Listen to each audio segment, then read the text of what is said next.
All right, guys, we are back with some more exciting Pikachu openings. More Surging Sparks, JK, whatever the Japanese version is called. It's already been like 5-7 days. I forgot what the last one was.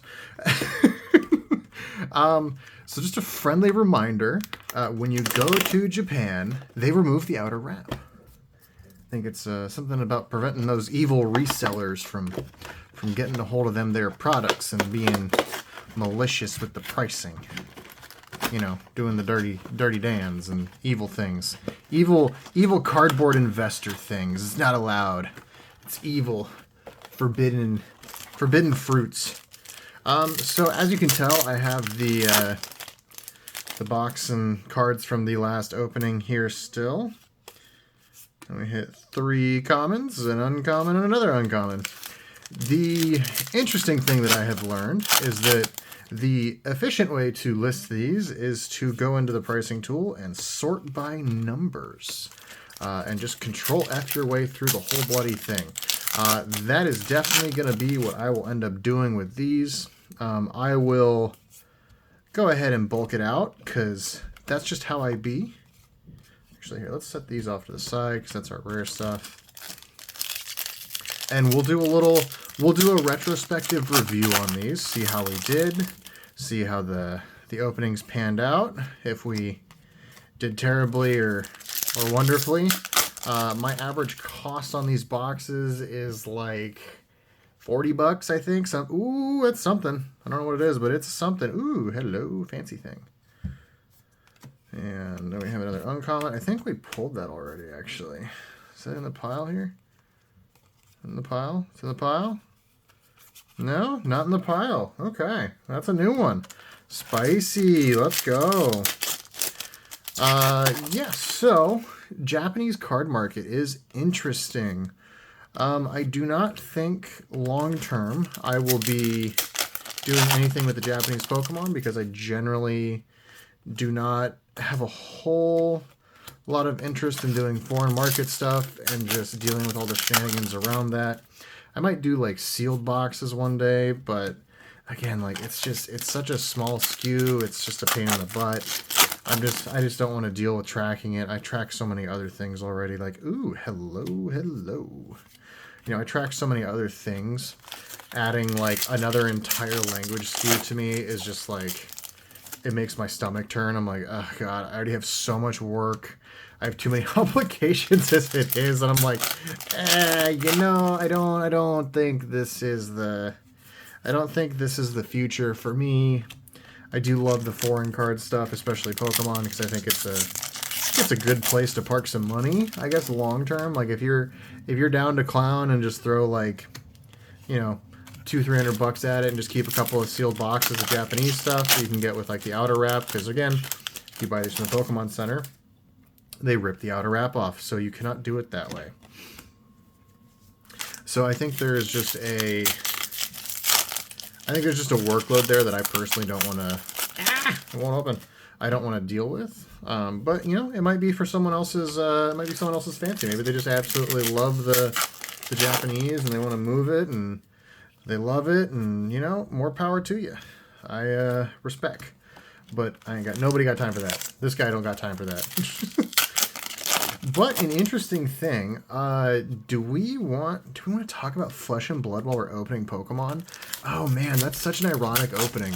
Let's do that. Let's talk about some Flesh and Blood. So, Rosetta, right? Hello, I definitely know we pulled that. Rosetta is the recent Flesh and Blood set, right? Like, I know some of you guys are watching Pokemon, all that kind of stuff. I am going to do a video, and it's going to break down the EV of a case of Rosetta. Because, again, when you're doing Flesh and Blood, I do not recommend opening a single box and then hoping to just, like, you know, have a come-to-Jesus moment and hit a $300 box. Now, like, don't get me wrong, you can absolutely do that, and I did that many, many times opening Rosetta. However, those cases tend to be very, very hot, and they tend to run very, very good when you do hit them. So, that being said, hey, it's the double rare Pikachu bait again. Let me double check, but I'm pretty sure that's the you got Pikachu. Let's see. Where is it? Where is it? I know it's in here. Where is he? There he is. Yep, that's the you got Pikachu. It's the dollar Pikachu. I got super excited because again I think it's the pack art, but he's facing the wrong way. He's looking right, not left. Little butthead. It's Pikachu. Anyway, ooh, hello. That's neat. The sealed EV should be calculated based off of a case ratio to truly kind of hit like your nice averages, because the flux in prices and EV from one box to the next varies a lot. So that's kind of where that's at with that. Oh my goodness, this just did that. Oh man. I guess I was due at some point. Ah! Dude, some of these packs do not want to open. It would be a foil pack too. Okay, it's just a regular foil. The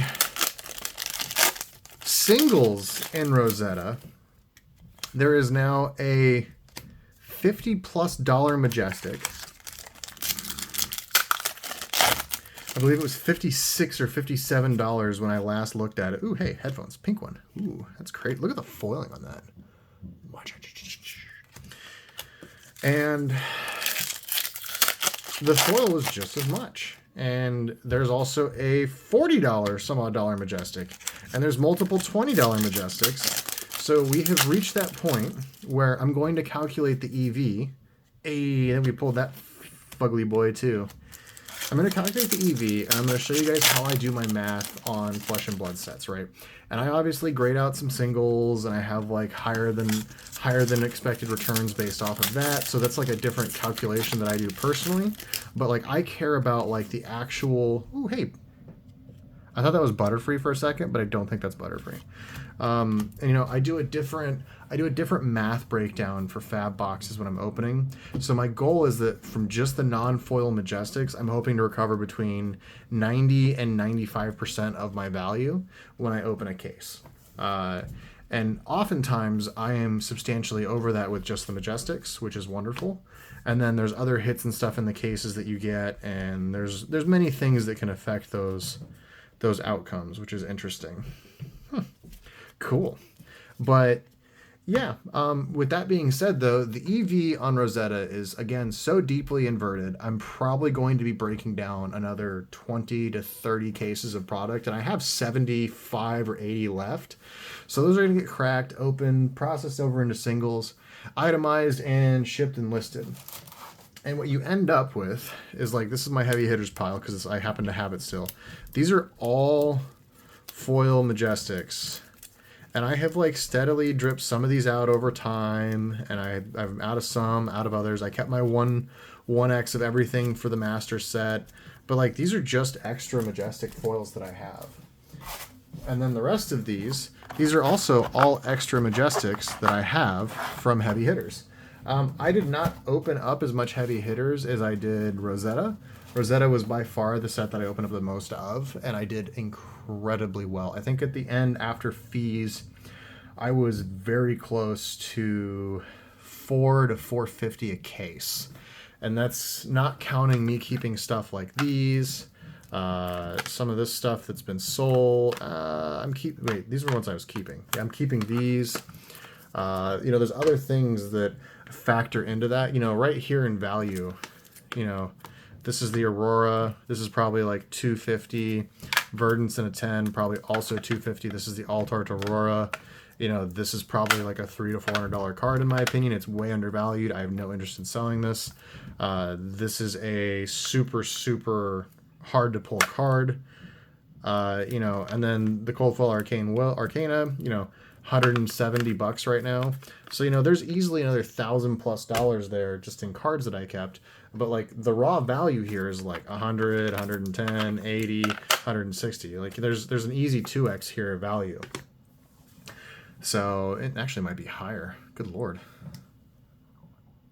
Fancy. Anyway, but that's kind of where we're at, guys. I just want to do a nice, quick, easy opening video for the Wednesday release.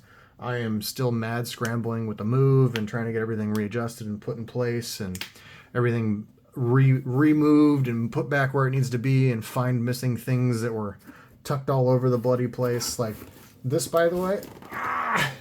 This is mostly Rosetta singles, and I still have yet to like go through this and process it and get it listed and moved.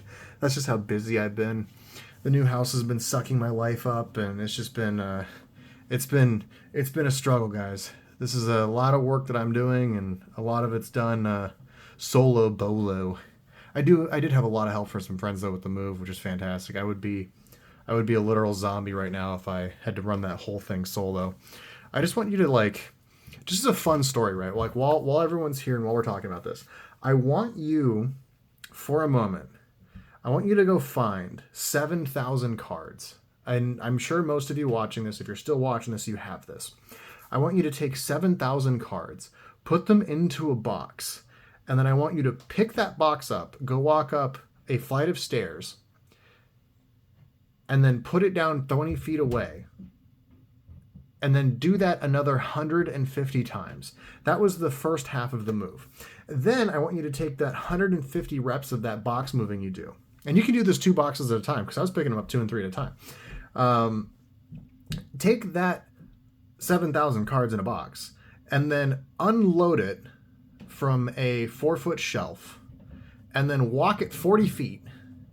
And you can get a trolley, because we did get a trolley for part of this. And then you can get a trolley and move them, right? And you can move them 6 to 7 at a time, 8 at a time, somewhere in there. But then once you get them that 50 feet, I want you to then pick it back up and take it down 2 more flights of stairs and then put it onto a shelf. I did that so many times I couldn't feel my legs. I was like just dead. And I'm not even done yet. I have like another 20 or 25 of them I have to bring downstairs. My legs are yoked, boys. Like I have like just it's like skin, muscle. Like there's like no fat on my legs left. It's just all gone. Random fact of the day: I have no body fat left on my legs. They're just pure muscle now. But yeah, this is the hits. I love the texture on these, man. The texture's just so good. Stop baiting me with the fake Pikachu. I want the real one. Give me the real Pikachu. Ah. But yeah, guys, thank you so much for the love and support. I'll let you guys know once these are all open and processed, and we'll get them all listed and moved, and it'll get added to the backlog of things to go do. Just more things to do. I'll let these all get listed in numerical order, because that was what was suggested, and I appreciate the suggestion to the person that said that in the comments.